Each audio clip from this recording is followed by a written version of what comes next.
2012. gada lielo suņu balli, jeb no Patversmes adoptēto suņu salidojumu uzskatām par atklātu.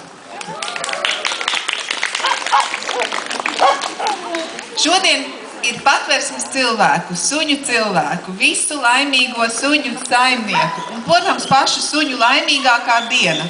Mēs šo dienu gaidām katru gadu. Tāpēc, kad šajā dienā visas zvaigznes ir šeit.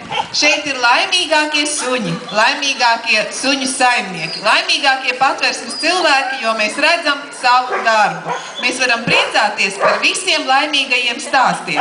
Protams, ka mēs nevaram uzaicināt visus 300 suņus, kas pagājušajā gadā ir pie mums adoptēti. Mēs esam šeit apmēram 40, bet šobrīd ir atbraukuši tie, kas varēja atbraukt. Un, protams, visi šeit ir paši skaistākie, paši gudrākie, paši paklausīgākie, protams, un paši mīļākie suņi, kādi var būt.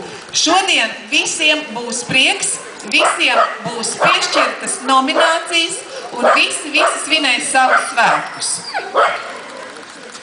Mēs katru gadu, šis ir jau tradicionāli mūsu pasākums. Un es gribu tikai pateikt to, ka kaut arī mūsu svētku programma ir ļoti strikta un mums ir paredzēti katru nomināciju uznācieni. Jūtaties pavisam brīvi. Ja ir vajadzīgs kaut kas, varat mazliet pastaigāt, mazliet brīvi justies, jo šeit ir, teiksim tā, jūsu otrās mājas. Un nesaspringsim neviens, bet svinēsim svētkus pavisam mierīgi.